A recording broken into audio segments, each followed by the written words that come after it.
بسم اللہ الرحمن الرحیم۔ السلام علیکم۔ میرا نام ہے محمد سمنان اور آج مسلمانوں کا سنہری دور اس کی ایپیسوڈ نمبر 2 کے ساتھ آپ کے سامنے حاضر ہوں۔ آج کی اس قسط میں ہم ایک پر اسرار بیماری اور ایک عظیم مسلمان سائنسدان کے بارے میں پڑھیں گے جس نے نہ صرف مسلم تاریخ کے اندر بلکہ یورپ اور ایشیا ہر طرح کے ممالک کے اندر اپنا لوہا منوایا، جس کی کتابوں کو آج بھی یورپ کی کئی یونیورسٹیوں کے اندر پڑھایا جاتا ہے۔ جب ہم مسلمانوں کے سنہری دور کی بات کرتے ہیں تو ہمارا ذہن فوراً علم، حکمت اور دریافتوں کے ایک ایسے سمندر کی طرف چلا جاتا ہے جہاں کے موتی آج بھی دنیا کو حیران کر رہے ہیں۔ ان بے مثال ہستیوں میں سے ایک نام جسے آج بھی علم و طب کا امام مانا جاتا ہے وہ ہے ابن سینا۔ ابو علی سینا یا ابن سینا کا پورا نام ابو علی الحسین بن عبداللہ بن الحسن بن علی بن سینا ہے۔ یہ 5ویں صدی ہجری کے وہ عظیم عبقری تھے جنہوں نے طب، فلسفہ، فلکیات اور ریاضی جیسے کئی علوم میں اپنی ذہانت کی ان لمیٹڈ نقوش چھوڑے۔ کہا جاتا ہے کہ ابن سینا نے 20 سال کی عمر تک پہنچنے سے پہلے ہی تمام مروجہ علوم پر مکمل عبور حاصل کر لیا تھا۔ اس بات پر یقین کرنا تو مشکل ہے لیکن یہ تاریخ کی کتابوں میں درج ہے۔ ابن سینا کو آج بھی طب کا بانی سمجھا جاتا ہے۔ ان کی مشہور زمانہ کتاب القانون فی الطب صدیوں تک یورپ اور ایشیا کی جامعات میں نصاب کا حصہ رہی۔ اس کتاب میں انہوں نے نہ صرف مختلف بیماریوں کی تشخیص اور علاج کے طریقے بتائے بلکہ انسانی جسم کے نظام اور ادویات کے اثرات پر بھی تفصیلی روشنی ڈالی۔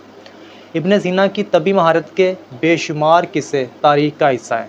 ایک ایسا ہی واقعہ جو ان کی ذہانت اور مشاہدے کی گہرائی کو ظاہر کرتا ہے وہ میں آج آپ لوگوں کے سامنے بیان کرنے والا ہوں۔ کہا جاتا ہے کہ ایک مرتبہ بخارا کے امیر کا ایک بھتیجا ایک عجیب قسم کی بیماری میں مبتلا ہو گیا۔ اس کا جسم روز بروز کمزور ہوتا جا رہا تھا، چہرہ زرد پڑتا جا رہا تھا اور اس کی حالت دن بدن بگڑتی جا رہی تھی۔ کئی بڑے بڑے حکیموں نے اس کا علاج کیا لیکن کسی کو بیماری کی وجہ سمجھ نہ آئی۔ آخرکار ابن سینا کو بلایا گیا۔ ابن سینا نے مریض کا بغور معائنہ کیا، نبض دیکھی لیکن انہیں کوئی بھی جسمانی بیماری نظر نہ آئی۔ تب ابن سینا نے ایک انوکھا طریقہ کار اپنایا۔ انہوں نے ایک ایسے شخص کو بلایا جو کہ اس مریض کے تمام اہل و عیال کو، اس کے گلی محلے والوں کو، حتیٰ کہ ہر کسی کو جانتا تھا، اور ابن سینا نے اسے کہا کہ شہر کے ہر محلے اور گلی کا نام باری باری اونچی آواز میں لے۔ جیسے جیسے وہ نام لیتا گیا ابن سینا مریض کی نبض پر انگلی رکھے ہوئے اس کا بغور معائنہ کرتے رہے۔ جب اس شخص نے ایک مخصوص گلی کا نام لیا تو ابن سینا نے محسوس کیا کہ مریض کی نبض تیز ہوتی جا رہی ہے۔ ابن سینا نے اس شخص کو اس گلی کے گھروں کے نام پکارنے کا حکم دیا۔ جب ایک خاص گھر کا نام لیا گیا تو مریض کی نبض دوبارہ اور بھی زیادہ تیزی سے دھڑکنا شروع ہو گئی۔ یہ سن کر ابن سینا مسکرائے اور فرمایا، اس مریض کو کوئی جسمانی عارضہ نہیں بلکہ یہ ایک نفسیاتی بیماری کا شکار ہے۔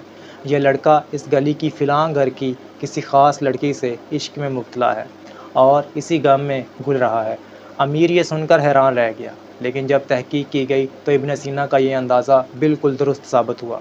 بعد میں اس لڑکے کی شادی اس لڑکی کے ساتھ کر دی گئی اور قدرت کا نظام دیکھیے کہ وہ شخص، وہ لڑکا آہستہ آہستہ پھر سے صحت یاب ہوتا گیا۔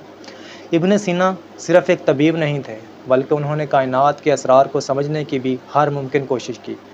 ان کا ماننا تھا کہ علم کی کوئی انتہا نہیں اور انسان کو ہمیشہ نئی حقیقتوں کو تلاش کرنا چاہیے۔ انہوں نے فلسفے پر بھی گراں قدر کام کیا اور کئی ایسی کتب لکھیں جو آج بھی دنیا بھر کے فلسفے کے لیے مشعل راہ ہیں۔ ابن سینا نے تقریباً 450 کتب اور مقالے تحریر کیے جن میں سے 240 آج بھی موجود ہیں۔ ان کا کام محض معلومات کی جمع آوری نہیں تھا بلکہ انہوں نے ہر شعبے میں اپنی گہری بصیرت اور اختراعی سوچ کا مظاہرہ کیا۔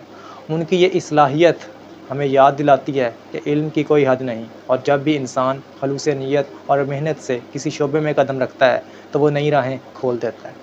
اگر آپ لوگ اسی طرح کی مزید شخصیات کے بارے میں جاننا چاہتے ہیں تو کمنٹ سیکشن میں ضرور بتائیے گا۔ اگلی ویڈیو تک کے لیے اپنا خیال رکھیے گا۔ اللہ حافظ، فی امان اللہ۔